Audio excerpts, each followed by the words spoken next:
Hi, my name is Oscar Hernandez, and in today's episode we're going to talk about the past tense, the sentences as affirmative sentences, negative sentences, and questions.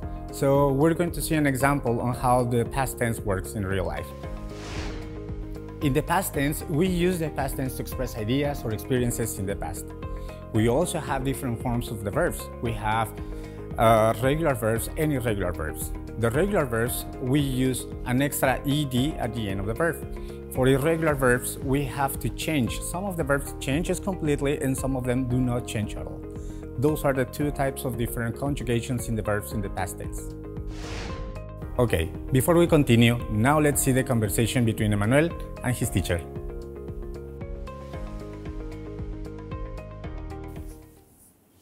Hey, hi Emmanuel. Hi teacher, how are you? Pretty good, thank you. Can I have a seat? Yes, please. Thank you. Hey, I'm glad to see you back to school again. Yes, teacher, last year I went to Portugal and I stayed there for Christmas. We stayed there almost 2 weeks until New Year's this year. Wow, sounds amazing. Yes, it is. In Portugal, I met up with one of my friends from Toronto. He had family that lived there because his family was originally from Portugal. Okay, so you stay there with friends? Yes, they were kind enough to let me stay with them. I didn't know any Portuguese. I just learned some simple words like hello and thank you. Okay, so how did you communicate? Well, I learned from an audio CD before I went there. The people that I stayed with didn't know any English either. However, we got along surprisingly well. Wow, how exciting! And how was the food like? They were surprised that I was able to eat some of their exotic food. They made some delicious meals like octopus, rabbit, and tripe. It is quite good, but it was quite exciting too. They also made some excellent dessert like cream caramel and a rich sponge cake called pain de lo. Wow, so that was a really exciting experience then? Yes, it was, teacher. Wow, thank you for sharing, Emmanuel. You know what? We're just in time for the next class. Let's go. Okay, teacher, let's go. See you.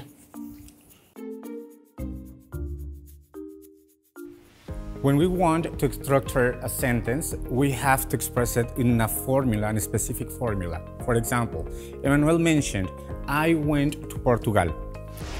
He used the subject, the verb, and the complement, in this case, Portugal.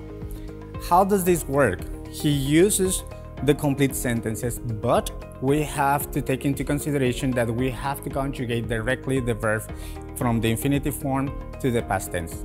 I went to Portugal. In a negative sentence, we don't conjugate the verb directly, so we use an auxiliary. In the previous conversation, Emmanuel mentioned, I didn't know any Portuguese, so he used the auxiliary did for past tense. I didn't know any Portuguese. Know is in the infinitive form. We don't conjugate it directly into the past tense, but we use the auxiliary did for this purpose. To make a question, we use a WH question word at the beginning of the question. In the previous example, the teacher, me, made the question to Emmanuel, how did you communicate? I used the WH word to start the question because I wanted to know more information from Emmanuel.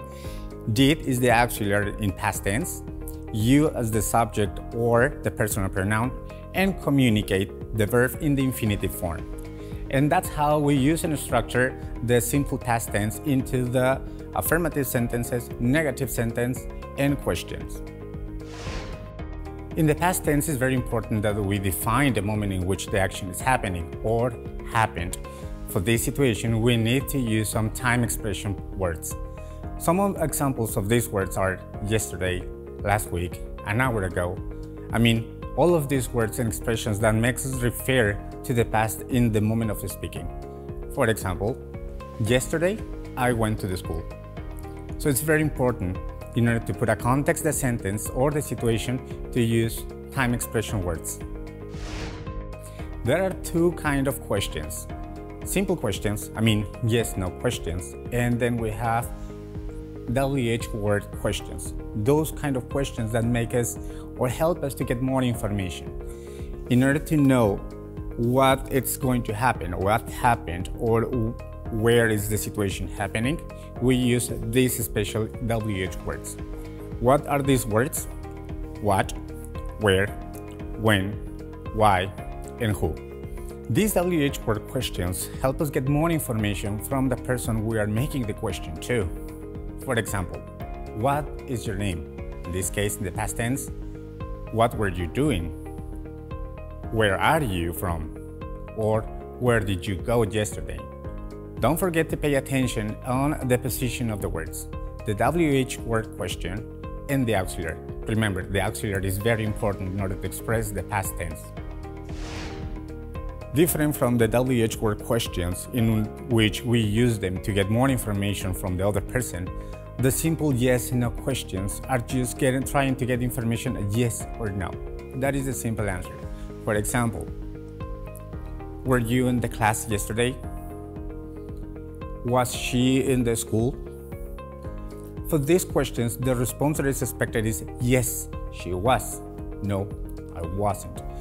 But for this situation, we don't use nor the WH word question, but we don't use as well the auxiliary. We use in this case the verb to be at the beginning of the question. Were you at school yesterday? We use the verb to be in the past tense depending on the person, the subject or the personal pronoun, and the complement. Yes, and the response is very short. Yes, I was. No, I wasn't. That's all for today. Now it's your turn to try the next exercise. Good luck!